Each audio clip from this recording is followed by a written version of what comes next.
Hello tout le monde, aujourd'hui on se retrouve dans un nouveau tuto Fimo et cette fois-ci je vais vous montrer comment réaliser ces coques d'Oreo soi-même entièrement à la main.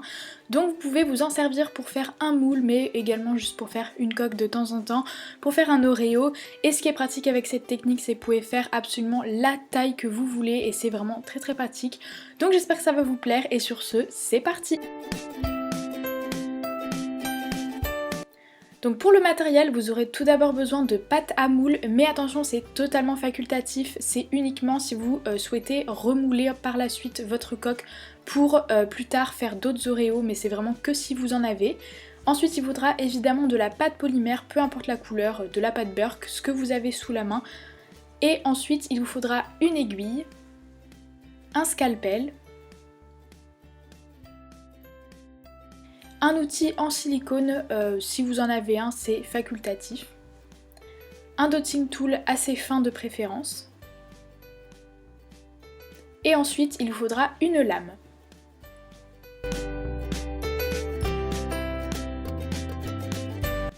Pour commencer, vous allez venir prendre votre boule de pâte que vous allez aplatir en forme de rond en fait tout simplement. Donc je vous conseille d'utiliser un support pour que vous puissiez manipuler plus simplement votre création. Donc ensuite on va venir faire des boudins très fins qu'on va venir couper en petits morceaux, voilà tout simplement, qu'on va venir par la suite appliquer tout autour de la future coque d'Oreo.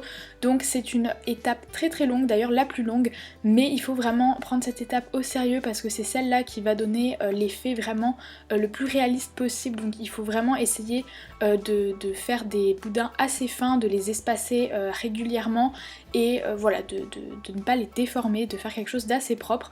Donc je vous conseille de regarder une image attentivement de vrai Oreo tout au long de cette réalisation pour pouvoir imiter le plus fidèlement possible une vraie coque d'Oreo. Donc ensuite on va venir lisser le dessus, c'est là qu'intervient l'outil en silicone, mais vous pouvez utiliser un dotting tool assez gros ou tout simplement vos doigts si votre coque n'est pas trop petite. Donc voilà, tout simplement pour aplatir toute la surface au-dessus de la coque. Vous pouvez également passer un petit coup de rouleau, moi j'ai utilisé le manche de mon outil, mais voilà, vous pouvez aplatir avec un rouleau évidemment. Et donc voilà le résultat, comme vous pouvez le voir, j'ai essayé d'espacer régulièrement chaque petit boudin en fait, je sais pas trop comment on peut dire ça, mais voilà l'espèce de texture. Donc maintenant on va venir sculpter le dessus de la coque, donc on va commencer par faire un ovale en fait qui est au centre de la coque qui entoure le mot.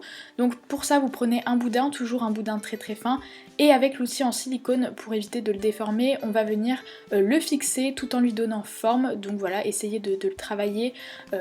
Voilà, prenez votre temps pour ne pas faire quelque chose de trop bâclé.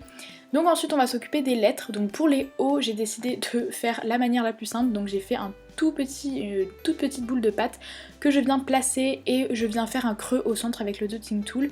Et pour les autres lettres, je fais des tout petits boudins de pâte que je viens ensuite placer et former. Donc il faut vraiment être très minutieux sur cette étape pour avoir un rendu assez chouette. Et voilà, donc moi elles sont un peu difformes, mais voilà, c'était pour la vidéo, mais si vous y mettez vraiment du temps, ça devrait aller. Ensuite, vous allez faire 5 tout petits carrés de pâte, donc vraiment ils doivent être très petits pour pouvoir rentrer. En tout cas, ça dépend la taille de votre coque, hein, mais moi ma coque était quand même assez petite, donc voilà, essayez de ne pas faire des carrés trop gros. Et ensuite on va venir les placer. Donc moi j'imite un mini Oreo, donc il y en a seulement 3 en haut et 3 en bas et 2 en haut, mais ça dépend quel type de coque vous imitez. Et voilà, moi c'est un mini Oreo. Et ensuite il y a des petites branches au-dessus, donc pareil je vous laisse regarder une image pour que vous puissiez voir. Donc ce sont tout simplement des boudins très fins que j'ai disposés comme sur la photo. Et il y a également 2 petits triangles tout en haut de ces 3 branches qui se croisent. Et ensuite avec le dos de mon scalpel je viens faire une croix sur chaque carré que j'ai disposé. Donc tout simplement c'est un plus en fait qu'il y a à l'intérieur de chaque carré. Donc voilà, comme sur un vrai Oreo.